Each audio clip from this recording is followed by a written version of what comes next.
E na investigação da Polícia Federal sobre as fraudes nas aposentadorias, o senador Everton Rocha, do PDT pelo Maranhão, virou alvo também nessa semana. Segundo a PF, ele tinha posição de liderança política e possível posto de comando dentro da organização criminosa. Para repercutir os possíveis desdobramentos dessa investigação, a gente conversa agora com o professor de processo penal, Luiz Requião.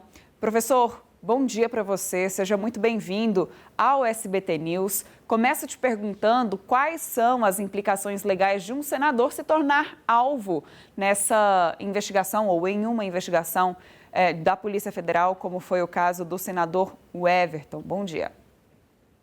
Bom dia, obrigado aí pelo convite, é sempre um prazer estar aqui na SBT News.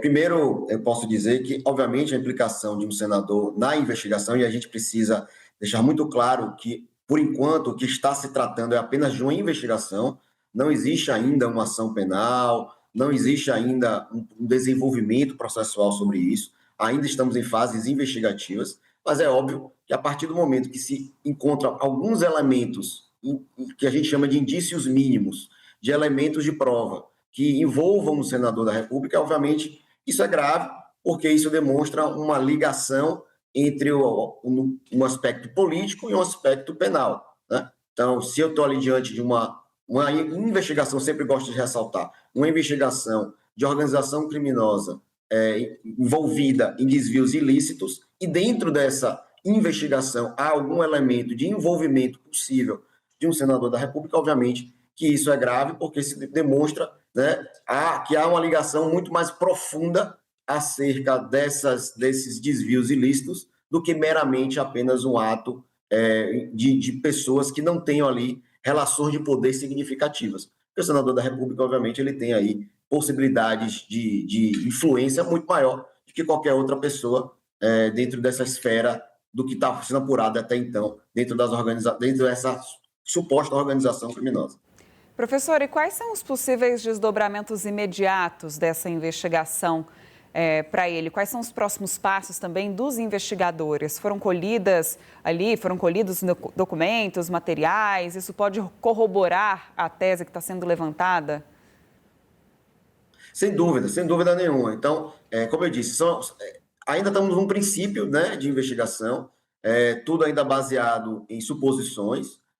Então, assim, é óbvio que a partir do momento que eu vou incrementando essas informações, isso pode, inclusive, gerar uma ação penal, e aí é sempre bom a gente ressaltar que, pelo fato de ser senador, a quem compete fazer todo esse exercício de análise, de verificação, tanto de autorizações solicitadas pela Polícia Federal, bem como de talvez uma futura ação penal, é o STF, é o Supremo Tribunal Federal, que é o competente legítimo para tratar de temas envolvendo senadores. E aí a gente precisa também ter muito cuidado, porque um dos pedidos da Polícia Federal foi, inclusive, de prisão preventiva, do qual o Ministério Público, né, a Procuradoria-Geral da República, entendeu, no primeiro momento, que não caberia essa prisão preventiva, por ainda não ter um elemento suficiente de grande participação. Isso, inclusive, está dentro da decisão proferida pelo parecer da Procuradoria-Geral da República, autorizando apenas, entre aspas, buscas e apreensões. Então, o que denota que, nesse primeiro momento, não há, para a Procuradoria-Geral da República, ainda esses elementos significativos para, por exemplo, a decretação de prisão. O que também, neste momento, demonstra que talvez ainda não tenha os elementos necessários para uma ação penal. Mas é óbvio que, com o desenvolver dessas investigações, se, por exemplo, houver algum tipo de delação premiada que possa, talvez, envolver o senador da República, talvez eu consiga ter os elementos necessários, inclusive, para fazer uma ação penal. Lembrando que, uma vez que o STF realize uma ação penal melhor dizendo, uma vez que a Procuradoria-Geral da República realize uma ação penal e o STF admita essa ação penal, é preciso ainda passar pela Câmara, é preciso passar ainda pelo Senado, para que seja feito um controle dessa continuidade da ação penal ou não, porque assim determinou a Constituição Federal. É um caso parecido, né, professor? Assim, a gente já viu vários casos de senadores, deputados que acabam sendo investigados, passam por todo esse processo penal e, no fim das contas, ou acabam perdendo o mandato e perdendo os seus direitos políticos, mas sabemos que é um processo longo para isso acontecer. Ainda é muito cedo para dizer quais serão as consequências dessa investigação para o senador Everton, até mesmo porque a gente acompanhou o início de uma apuração, né, desse possível envolvimento dele, como traz a Polícia Federal, nas fraudes do INSS. Sem dúvida. Então, assim, é claro que isso ainda, enfim, investigações dessa monta, e o que se coloca é que era um sistema bem complexo. Então, situações dessa monta efetivamente denotam a necessidade de mais tempo.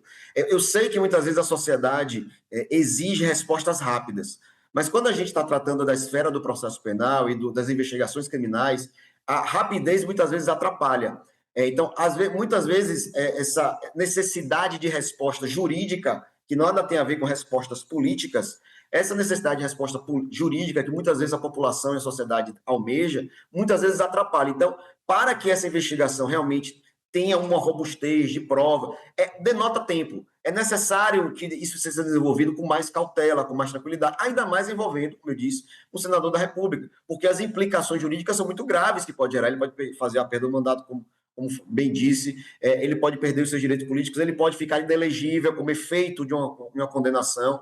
Então, tudo isso, obviamente, necessita de uma apuração cautelosa, aprofundada, para que não haja aí nenhum tipo de injustiças, até porque, é claro, que isso acaba tendo impactos na vida política. A gente não pode esquecer que ano que vem também é um ano de eleição, então a gente também tem que ter essa cautela. Então a Polícia Federal tem agido nesse contexto com muita tranquilidade, com muita cautela, e que é própria desse tipo de apuração, né? Então, assim, mas é todo um processo longo, como eu disse, ainda em havendo ação penal, em havendo aceite dessa ação penal pelo STF, ainda vai precisar que o Senado vote essa ação penal para saber se ela irá se desenvolver ou não. E aí a gente pode dar aqui o exemplo recente, né, do Ramagem, que passou por uma parte dessa quando foi julgado aquele núcleo. Então, um dos crimes, naquele caso, foram julgados antes do mandato, e os crimes que tinham sido julgados depois, a Câmara tinha, então,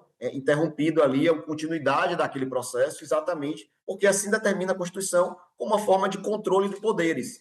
Então, aqui é a mesma coisa. Então, é todo um processo que denota tempo. Então, repito, vai precisar fazer ação penal, o STF vai ter que aceitar a ação penal, o Congresso vai ter que autorizar que essa ação penal continue sendo desenvolvida, e em acontecendo isso, aí vai ter toda essa fase instrutória, que nós acompanhamos aí em todo esse movimento do 8 de janeiro, toda a instrução, oitiva de testemunhas, oitiva de testemunha de acusação, testemunha de defesa, prova, oitiva do interrogatório, manifestações orais. Então, tudo isso leva tempo. Isso não é rápido e nem pode ser muito rápido, porque isso pode gerar problemas futuros.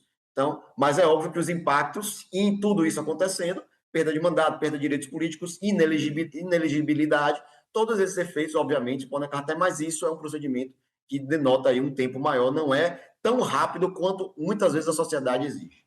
Professor Luiz Requião, muito obrigada pela sua participação. A gente conta contigo para continuar, né, apurando, entendendo passo a passo, não só desse processo, mas de outros também parecidos. Seja sempre muito bem-vindo ao SBT News. Eu que agradeço o convite, contem sempre comigo, é um grande prazer estar aqui, é uma grande honra estar aqui, acompanho vocês aí diariamente.